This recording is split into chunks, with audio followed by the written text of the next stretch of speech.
Olá, meu querido, olá, minha querida, tudo bem com vocês? Professor Abelho aqui, e eu tô aqui hoje para contar uma fofoca para vocês. E essa fofoca tem a ver com o livro O Rei da Vela, de Oswald de Andrade, tá?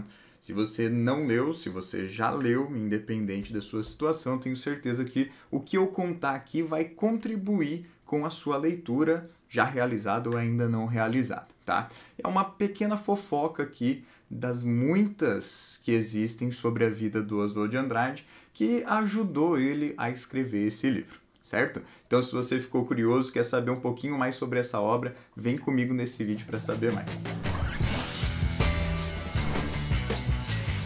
Então vamos lá, pessoal. O Oswald de Andrade, ele é um escritor bastante conhecido, é uma figura bastante polêmica do mundo da arte, da literatura, e não tem como a gente falar dele e não falar de outros artistas desse período, certo? Então eu vou pensar alguns nomes aqui, tá tudo bem se você não conhecer ou se você já conhecer, o importante é você entender um pouquinho mais do contexto. Então vamos começar do começo aqui. O Oswald de Andrade ele é conhecido principalmente por causa da sua participação na Semana de Arte Moderna, que é a Semana de 22, então lembra lá, né? Semana de Arte Moderna é o evento que inaugura o modernismo aqui no Brasil, né? Aquela semana cheia de exposições e tudo mais que a galera fez para chocar mesmo a sociedade de São Paulo ali, que ainda não conhecia o que era aquela arte, principalmente baseada nas vanguardas europeias, né? O Oswald de Andrade estava inserido nesse contexto junto com outros nomes, como Mário de Andrade, que todo mundo acha que eles são parentes, mas eles não são, tá? Só para deixar claro aí já. Depois, Tarsila do Amaral, Anita Malfatti, Heitor Villa-Lobos, Graça Aranha, são vários nomes que compõem a Semana de 22. Não necessariamente todos esses participaram dela, tá? Muita gente acha que Manuel Bandeira e Tarsila do Amaral participaram, mas eles não participaram presencialmente. Apesar disso, eles mandaram obras, né? É o primeiro EAD da história do Brasil aí, tá? Eles não estavam presentes em São Paulo, mas eles mandaram, né? O Manuel Bandeira mandou um poema, Os Sapos, e a Tarsila mandou obras para serem expostas, porque ela estava chique, né? Na Europa. Certo, mas enfim, vamos falar do Oswald de Andrade. Ele é muito conhecido, então, pela sua participação na Semana de 22, também muito conhecido, anos depois, pela publicação do Manifesto Antropófago, ou Antropofágico, tá tudo bem se você conhecer por esse nome. Então, o Oswald de Andrade ele tem uma participação muito grande nessa cena cultural, literária e intelectual das primeiras décadas do século XX aqui no Brasil, certo? E aí a gente tem que lembrar de uma coisa, né? Ou se você não sabe, saber agora, né? Essa galera, esses nomes, a maioria, não todos, mas a maioria desses nomes que eu falei, eram filhos, né, de gente muito rica daquela época. Principalmente os famosos barões do café. Você achou que eu ia falar barões da pisadinha, né? Ah, eu sabia. Se fossem os barões da pisadinha, eles eram muito mais ricos do que se fossem filhos dos barões do café. Mas enfim. Era a galera que estava plantando café, exportando café, vendendo café adoidado, né? Vamos lembrar, isso já vinha acontecendo desde o final do século XIX, e isso possibilitou que o Brasil avançasse economicamente, desse um boom ali gigantesco, principalmente São Paulo, estado de São Paulo de uma forma geral, certo? Então, o que acontece? Essa galera, eles são filhos desses caras extremamente ricos. Então, qual que é a função da vida deles? Gastar dinheiro dos pais, gente. Simples assim. Eles têm que gastar dinheiro dos pais. Como? Do jeito que eles acharem pior. Essa é a verdade, pior. Não, mentira, alguns gastaram bem, outros nem tanto. Mas o Oswald eu não sei bem se definir ainda, tá? Você vai me ajudar a julgar um pouquinho aqui hoje. Eles, então, gastavam muito, obviamente, desse dinheiro, indo para a Europa, né, aprendendo sobre a arte. A Tarsila, por exemplo, né, fez inúmeras viagens na Europa, cursos, academias, enfim, todo o processo ali. Eles, então, enfim, né, tinham ali um tráfego constante Brasil e Europa. O coitado do Mário de Andrade, né, que como eu falei não tem nenhum parentesco com o Oswald, foi um dos mais pobrinhos ali dessa galera, ele foi um dos únicos que nunca saiu do país, né? Ele foi, mesmo depois de uma certa fama, o máximo que ele foi pro Amazonas, se eu não me engano. Mas enfim, não vem ao caso. Pobre é uma coisa triste.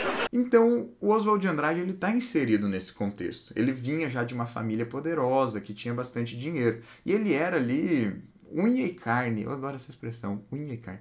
Ele era unha e carne com o Mário de Andrade, eles eram muito próximos e tudo mais. Oswald de Andrade, agora momentos de fofocas aqui, né? Eu não vou contar tudo detalhadamente, porque tem cada coisa na vida do Oswald de Andrade, gente, que vocês não têm noção. Vou dar um pequeno spoiler, não é o assunto do vídeo de hoje, tá? Mas no terceiro casamento do Oswald de Andrade, prepare-se, sim, o terceiro casamento do Oswald de Andrade foi realizado em um cemitério.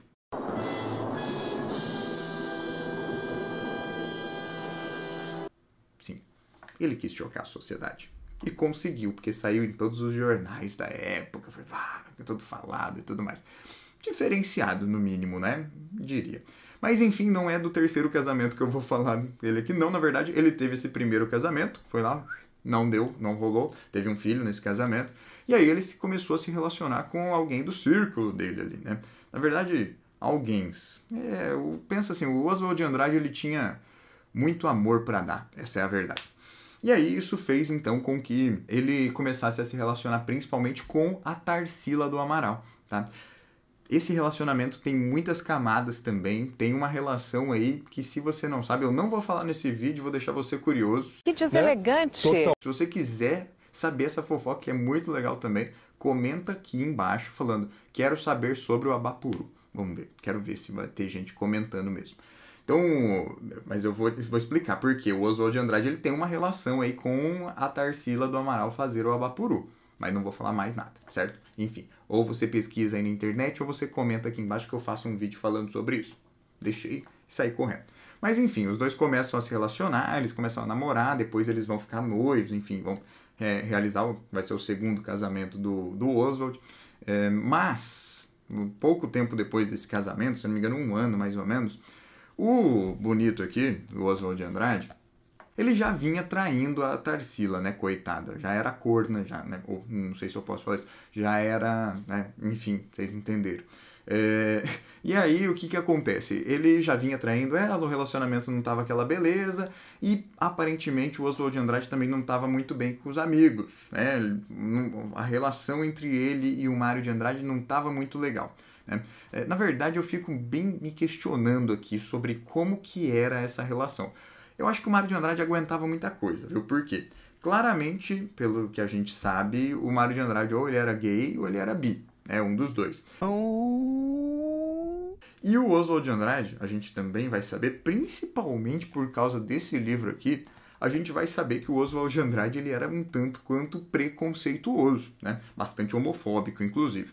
Então, eu fico pensando como que era essa amizade entre os dois, né? Tipo, será que o Oswald fazia umas piadas homofóbicas e o Mário de Andrade só ria, né? Aquele riso amarelo, assim? Não sei, enfim, né? Nunca saberemos. Mas, ainda assim, né? Só para vocês entenderem, as coisas não estavam dando muito certo na vida do Oswald de Andrade. Foi quando chegou o ano de 1929. Sim. Esse ano fatídico que, se você lembra da aula de história lá da escola, você vai saber que em 1929 aconteceu um evento muito importante, negativamente, para a história da economia do Ocidente, que é a crise da Bolsa dos Estados Unidos, né? O crash, né? Ou a crise de 29, a Grande Depressão, enfim, o nome que você quiser chamar. E lembra, né? O que acontece? Só dá uma pequena resumida caso você não saiba. O que aconteceu nesse processo todo aí? Os Estados Unidos eram os maiores, né, importadores do café brasileiro. Então, uma boa parte, aí não me perguntem números, eu não sou professor dessa área, mas uma boa parte, né, do café produzido aqui no Brasil era exportado para os Estados Unidos, né? Nós éramos um dos principais fornecedores. E a galera lá gostava de tomar café, hein? Nunca vi. Mas enfim, então o Brasil, nossa, estava vendendo que era uma beleza para os Estados Unidos. Só que veio a crise de 29 e o que aconteceu? Os Estados Unidos falou, vou cortar o cafezinho melhor, né? Isso rolou, O Brasil já tinha plantado café adoidado, não tinha mais lugar, tinha gente plantando café no quintal de casa para vender para os Estados Unidos, e aí chegou lá nos Estados Unidos e falou, não vou mais comprar não, né? Deixa, quem sabe, volta ano que vem, né? Quem sabe eu compro. E obviamente, né, não rolou. Então, pensa, o Brasil produziu um monte, os Estados Unidos não ia comprar. Não tinha quem comprasse, porque o Brasil já tinha né, para quem fornecer certinho ali. E aí? Daí você vai pensar assim, né? Você, o sobrinho do Karl Marx, vai pensar assim, era só eles darem esse café para todo mundo, né? Distribuir café para o Brasil inteiro de graça. Festa do café, né? Quero café! Quero café! E tudo mais. Só que daí, né? Vou ter que bancar o advogado do diabo aqui.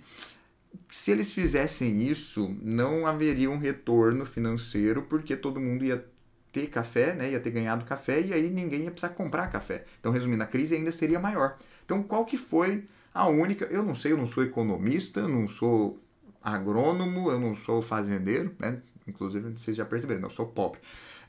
Mas, enfim, não sou nenhuma dessas coisas, logo... né? Eu não faço ideia se existia uma alternativa melhor. Se existia, coloca aqui nos comentários também, porque eu fiquei um pouco curioso agora, inclusive. Mas tá bom. O que eu tenho que pensar, então? O que eles podiam fazer? Eles não podiam dar esse café, então o que eles fizeram? Queimaram. Tá pegando fogo, bicho! Sim, queimaram sacas e sacas de café, né?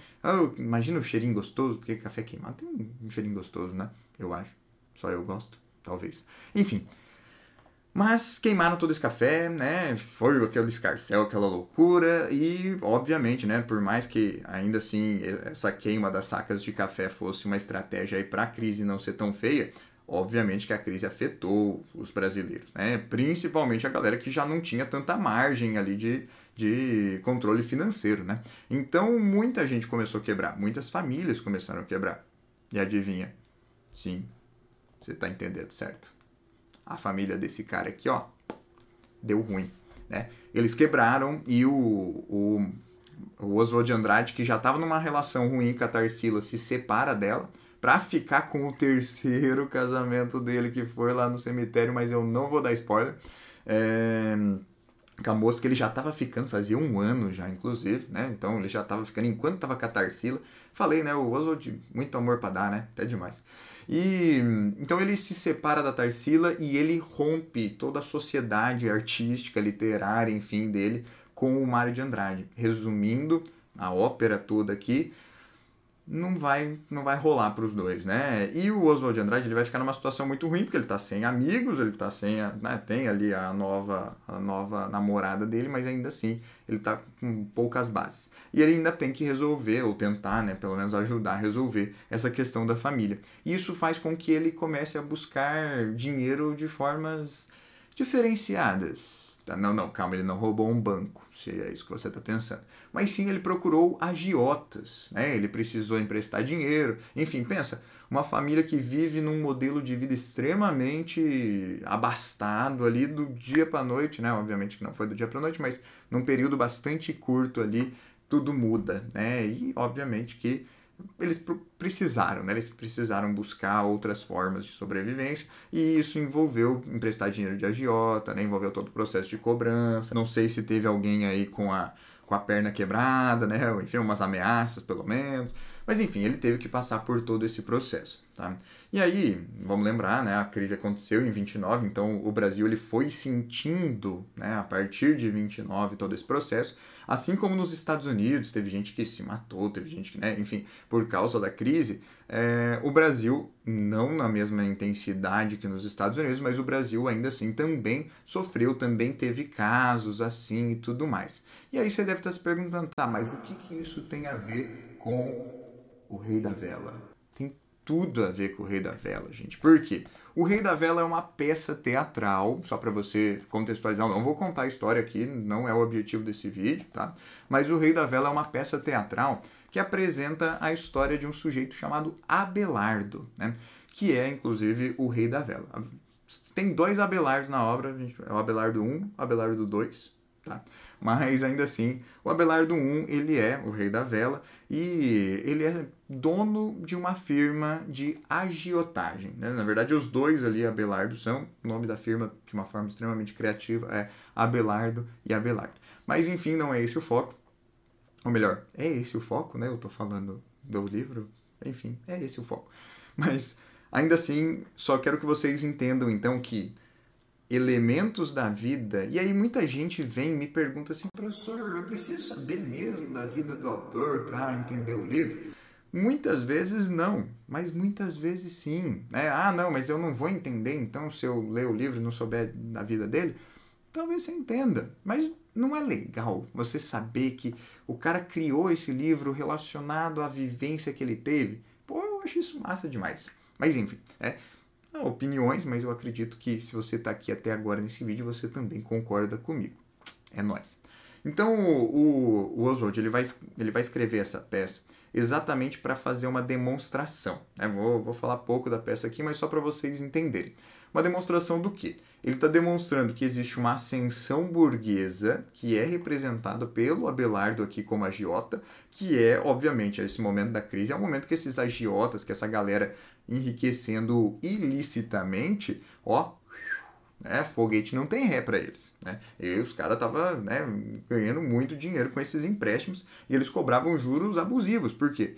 Os bancos não conseguiam atender a demanda e normalmente eles não davam empréstimos para qualquer um, né? Então os agiotas eram normalmente a segurança, com muitas aspas ali, que as pessoas buscavam, né? Então eles cobravam os juros que eles queriam, ia lá, daí tinha todas as ameaças. Isso fica muito claro, inclusive, no primeiro ato de O Rei da Vela, exatamente porque os clientes, eles são apresentados, do Abelardo, né?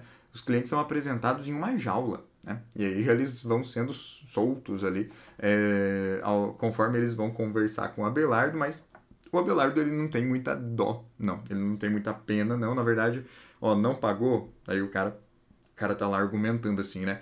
Não, mas eu já paguei tudo que eu devo, só que eu tô pagando juros ainda, né? Então eu já paguei o dobro do que eu peguei emprestado, mas ainda tô pagando juros, eu vou ficar pagando não sei quanto tempo. E o Abelardo, né, de uma forma bem sincera, ele fala: por acaso eu fui na sua casa oferecer empréstimo?